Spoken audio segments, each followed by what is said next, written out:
live, já aqui prontíssima para os compromissos de logo mais. E já vamos aqui, né, falar com você na palavra de Deus.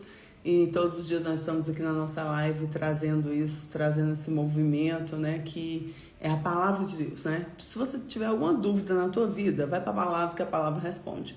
E assim, tem me ensinado muito você ver cada reinado vindo, né? Cada governo vindo, e aqueles que obedeceram a Deus, que obedeceram parcialmente a Deus e que não obedeceram a Deus. E você vê o resultado disso e da frutificação de tudo isso, né? Então nós vamos hoje para a leitura de 2 Reis 8, onde vem falando que Deus é um Deus que cumpre promessas, né?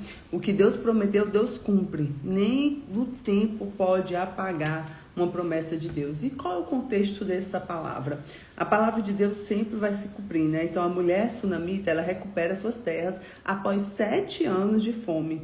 Eliseu profetiza que Azael se tornaria o rei da Síria, e mudanças acontecem nos reinos de Judá e de Israel.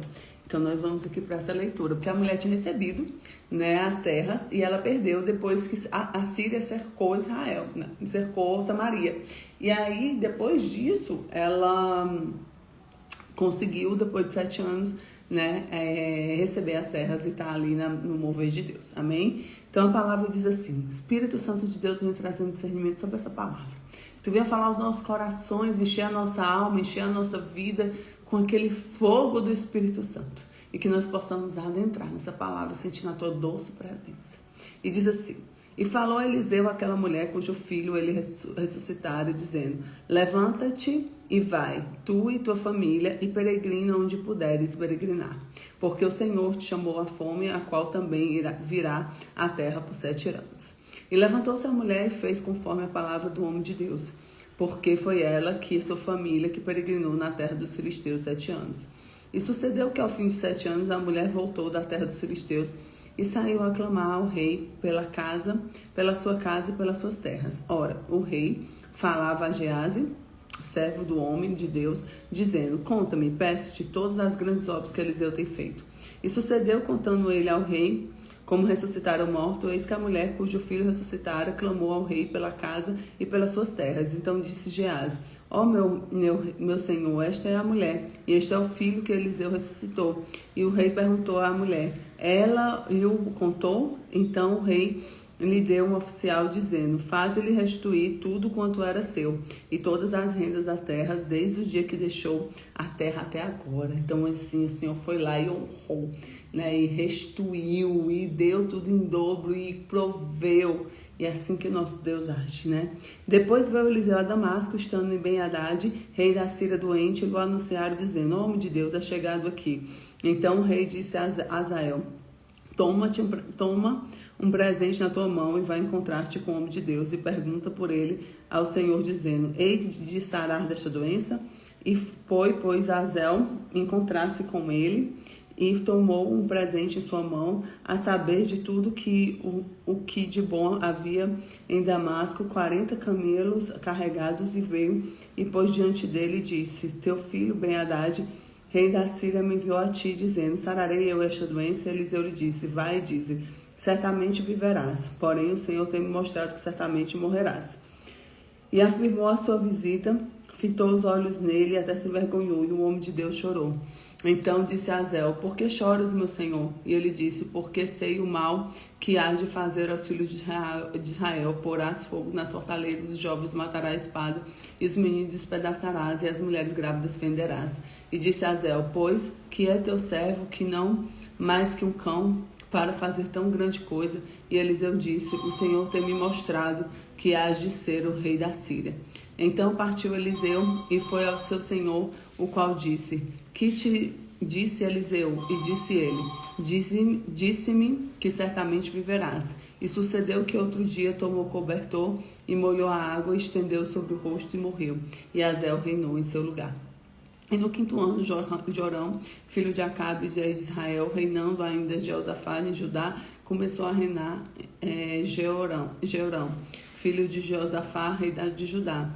E ele, na idade de 32 anos, quando começou a reinar, 8 anos reinou em Jerusalém, e andou nos caminhos dos reis de Israel, como também fizeram a casa de Acabe, porque tinha uma mulher, a filha de Acabe, e fez o que era mal aos seus olhos, aos olhos do Senhor. Porém o Senhor não quis destruir Judá por amor de Davi, seu servo, que tinha falado que daria para sempre uma lâmpada dele e dos seus filhos. E nos dias que rebelaram os edomitas contra o manto de Judá, puseram sobre si o rei. Por isso Jeorão passou a Jair e todos os carros com ele, e levantou-se de noite, feriu os edomitas, e estavam ao redor dele os capitães dos carros, e o povo que foi para as tendas. Todavia os edomitas ficaram rebeldes contra o manto de Judá até o dia de hoje. Então, no mesmo tempo, Líbna também se rebelou. E o mais os atos de Jeorão e tudo quanto fez, porventura não está escrito no livro de crônicas do rei de Judá? E Jeorão dormiu com seus pais e foi sepultado com seus pais na cidade de Davi, e Acasias seus filhos reinou em seu lugar. No ano 12 de Jorão, filho de Acabe, rei de Israel, começou a reinar Acasias, filho de Jorão, rei de Judá. E era Acasias com 22 anos de idade quando começou a reinar, e reinou 1 ano em Jerusalém, e era um homem, o nome da sua mãe Atália, e filha de Onri, rei de Israel. E andou no caminho da casa de Acabe, e fez o que era mal aos olhos do Senhor com a casa de Acabe, porque era genro da casa de Acabe. E foi com Jorão, filho de Acabe, Ramote de Gileade, a peleja contra Azel, rei da Síria, e os sírios feriram a Jorão. Então voltou-se o rei de Jorão para curar seus Israéus, e as feridas dos sírios lhe fizeram em Ramá. Quando pelejou em Azel, rei da Síria, e desceu Acasias, filho de Jorão, rei de Judá, para ver Jorão, filho de Acabe, e de Israel, portanto, estava doente. Então aqui a gente vai vendo os reinados vindo, né, e saindo ao mover aí do Senhor. Então o primeiro ponto que a gente tira aqui: Deus restaura aquilo que parecera perdida. Deus é capaz de restaurar aquilo que o tempo ou as circunstâncias tiraram, amém?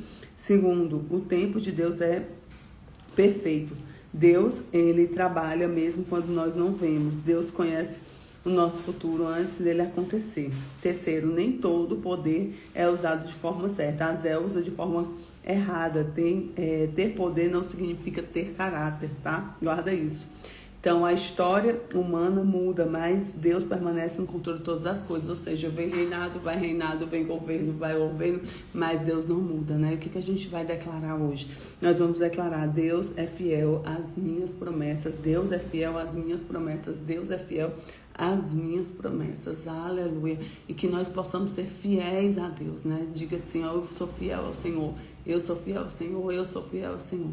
E assim a gente possa entrar nesse mover do Espírito Santo, nesse agir do querido, amado Espírito Santo. Amém? Que o Senhor esteja sobre tua casa, tua família e tua vida. Que a presença dele se faça presente na tua história. Nós glorificamos o nome de Deus e declaramos que a presença dele é a melhor coisa que possa nos existir. Fica com Jesus, que Deus te abençoe.